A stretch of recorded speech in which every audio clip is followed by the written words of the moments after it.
Hello and welcome to my training. My name is Erin Smithers, and today we're going to be talking about health myths. So, there are a lot of things that we believe that are actually not true when it comes to our health, losing weight, getting healthier, eating better, living actively. We might be doing things that we think are helping us, but in actuality, they're not. So, we're going to discuss some common facts that are actually fiction.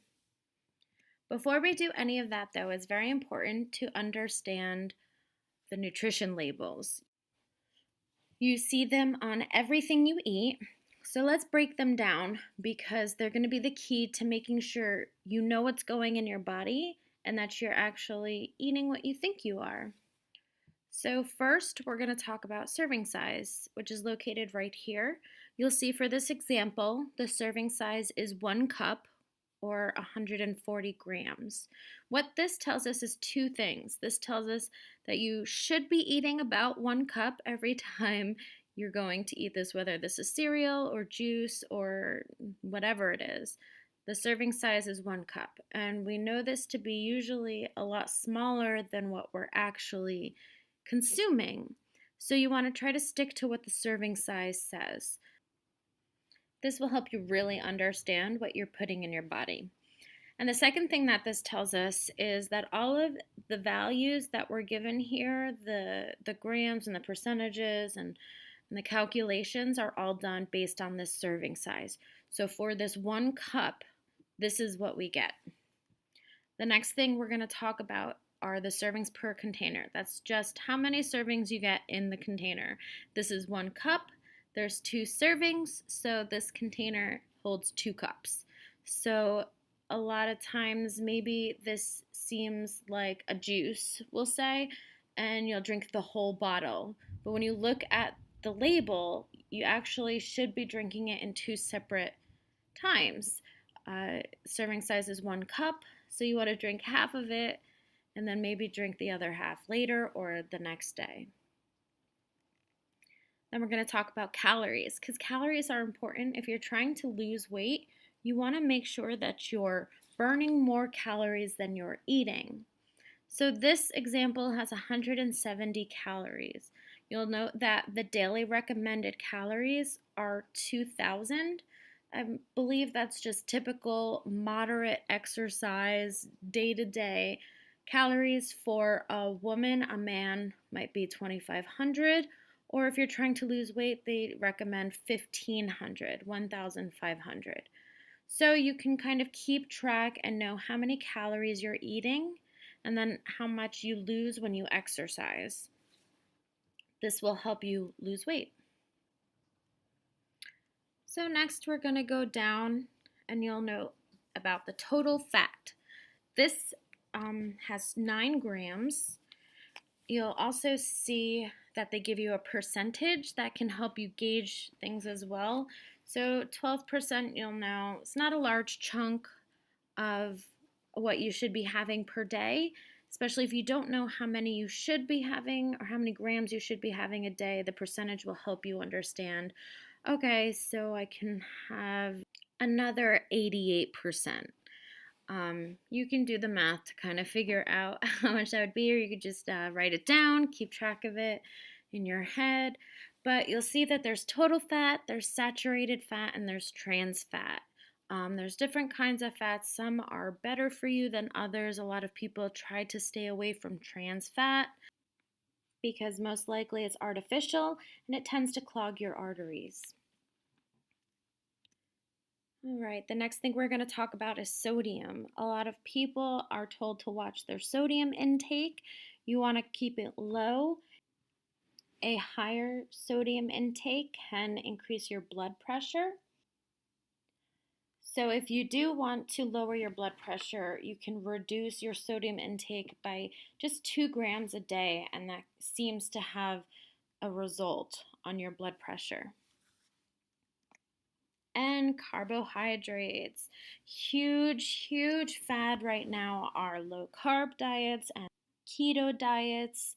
So, a lot of people are very interested in how many carbohydrates there are and how much they're eating. The standard American diet, we typically tend to eat around 300 grams a day, while low carb, they try to stay minimum below 100. Some for keto, they want to stay below 25 or 20 grams a day. So it is a huge, huge difference. Just another thing to be aware of when you're reading labels. And total sugars. Of course, we want to try to keep our sugars low. You'll see here that the daily recommended is 30 grams. You'll notice that the total sugars in this are 16 grams, so more than half of your daily serving. You'll see right below that it says includes 5 grams of added sugars. So that just means that it's not occurring naturally. So fruits naturally have sugar. So if this is a juice, it's going to naturally have sugar. But then they also added 5 grams of most likely white sugar or brown sugar, but it's not naturally occurring. So you'll know how much of the sugars are from the ingredients themselves and how much are actually just added sugars. So this is important. Again, you'll note that the daily recommended servings of your sugar that you should have is 30 grams. It's really not that much. And American food items put sugar in everything. You'll see that there's sugar in frozen vegetables, our white breads, actually all the breads, cheeses, everything has sugar in it. It's kind of crazy. So the best is always to make your own food, but second best would be just reading the label, understanding what you're consuming, what you're putting into your body. Next, we're going to talk about protein. Protein gives you energy, and if you are doing certain diets, you have to make sure that you're eating enough protein. You're lowering other things. You're, what they call macros. So you want to have a certain amount of protein, a certain amount of fat, a certain amount of carbs. So it's all just really important to know where you can find all of this information. And then for the actual ingredients, they're not on this example, but they are usually listed right underneath it. So under the nutrition facts and under the label, you'll find the ingredients, and they're listed from how much is put into the product. So the first item that's listed in the ingredients is going to be the majority of what it is. Sometimes it's water, sometimes it's, if this is a juice, it might be oranges or whatever fruit it is. And then the last thing on the ingredients is the littlest amount. All right, so now that you are understanding the label, it's super important. Let's start in with the myths. So myth 1, all carbs are bad. So not all carbs are bad. Everything in moderation. That's true for everything, right? It's okay to eat this, a little bit of that, but if you're eating all carbs all day, every day, that's not good for you. So there's also different kinds of carbs. There's simple and there's complex carbs. Simple carbs are found in foods like cookies and candy. They don't have vitamins or minerals or fiber. Cutting back on those sweets is a great way to eat healthier. Also, incorporating complex carbs into your diet is another way to eat healthier. And that's going to be things like whole wheats, beans, and fruits. And they also have a lot of those nutrients, vitamins, and minerals that are good for you. So cut back on the simple carbs, but keep complex carbs on the menu. And I do want to add that everything we're going over today is for someone who just has a typical diet. If you have any sort of allergies or you have specific directions and instructions from your doctor on what not to eat and how to eat, please go by what your doctor says. This is just for someone who has no allergies, who is just eating standard food and wants to eat healthier. So here's some examples of bad carbs, right? Quote unquote bad carbs. We've got candy bars and donuts. While delicious, they really don't add anything to your body. They're called empty calories.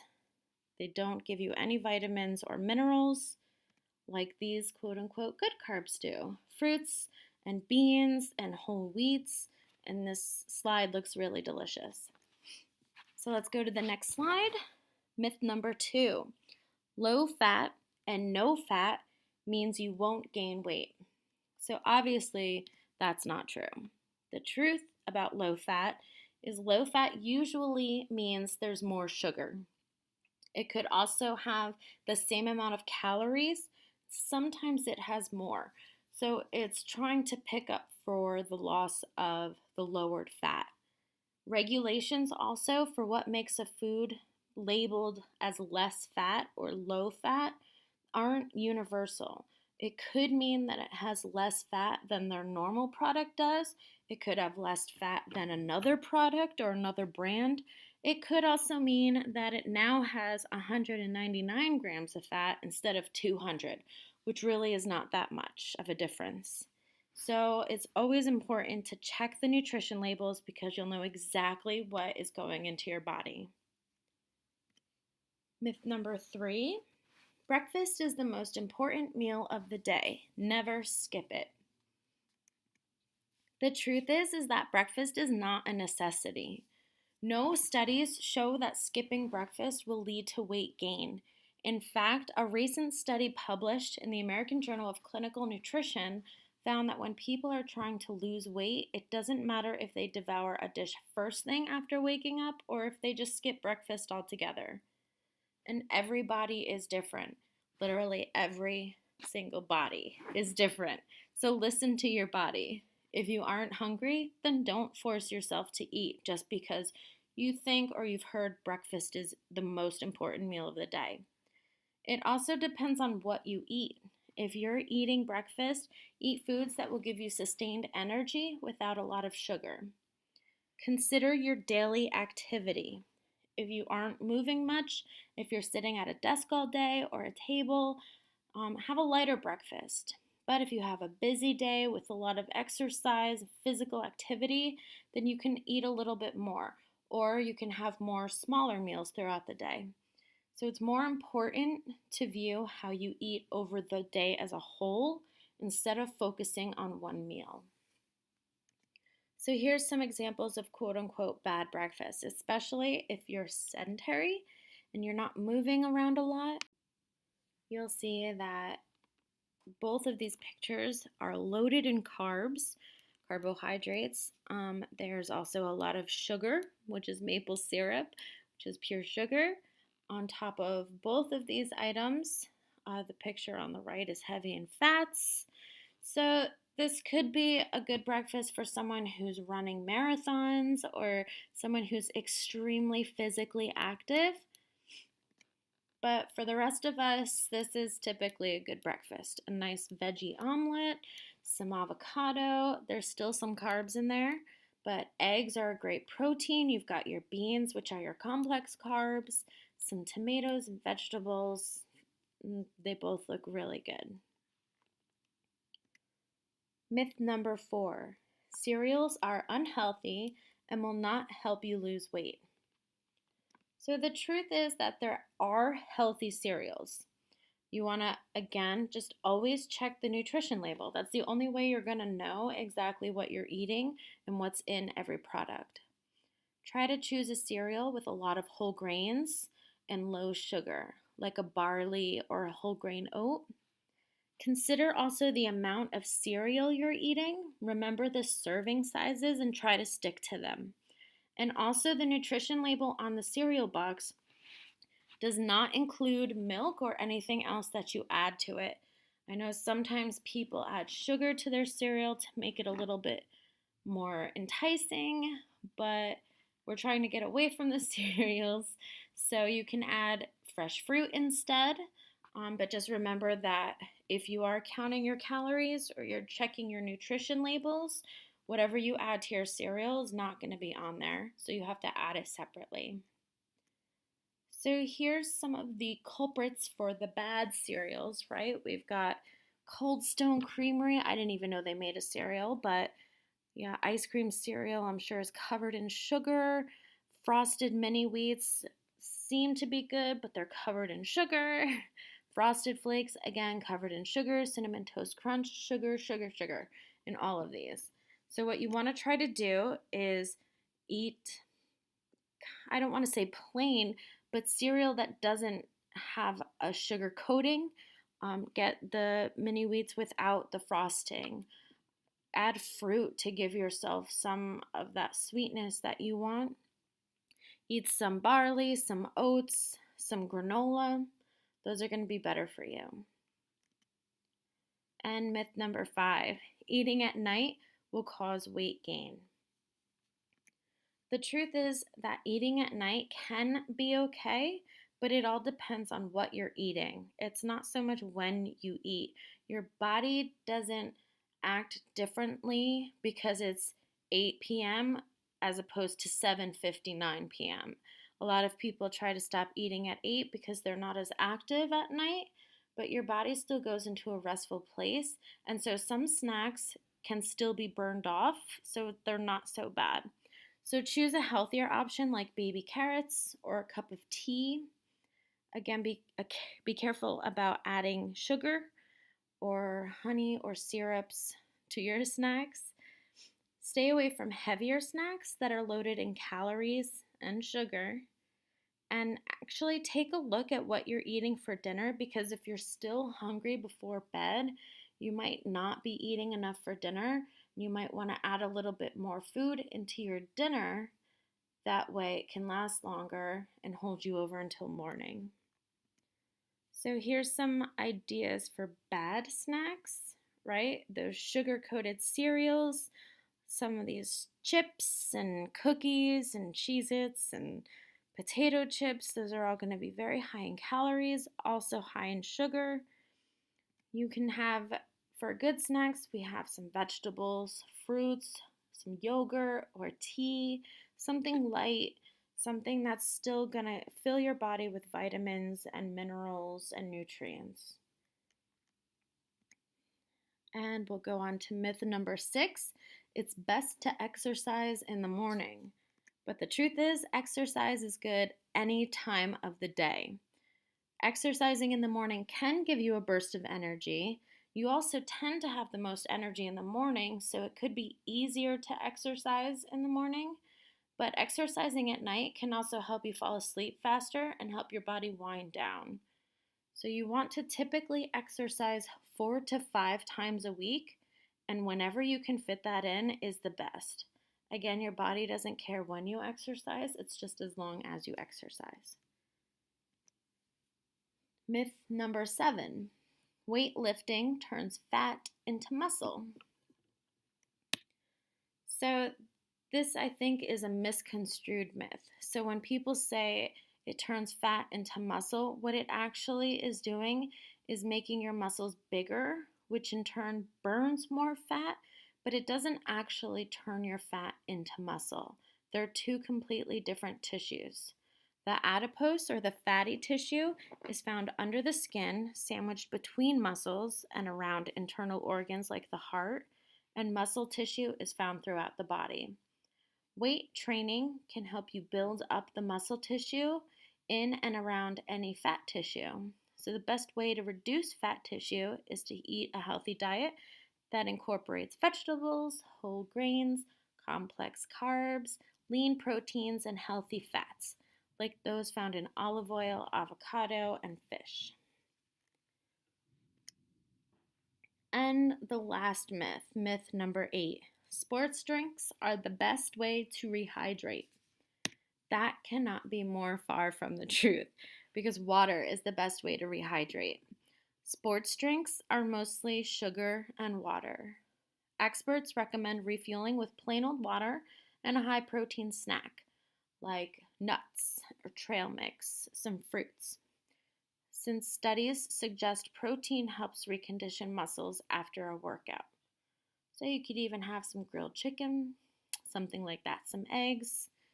Sports drinks are marketed towards athletes. Most of us don't sweat enough or expend enough energy to require sports drinks. So if you're not running a marathon, if you're not mountain climbing, if you're not playing football for the NFL, sports drinks are not for you. And this actually goes for protein bars as well. A lot of the protein bars are super high in sugars, they're high in carbs, and they're meant to help people who are extremely active, sweating through your clothes active.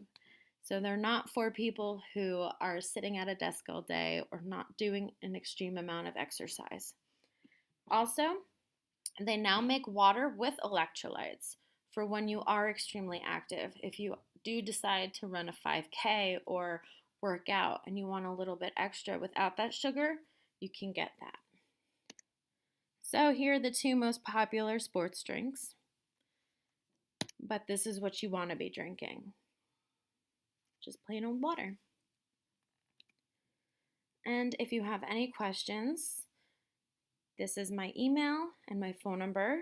If you would like us to come do this training at your program, all of our trainings are free and we come to you with all of our materials. Please give me a call, send me an email, or contact us on our website. We are a program with the Arc of New Jersey. Thanks.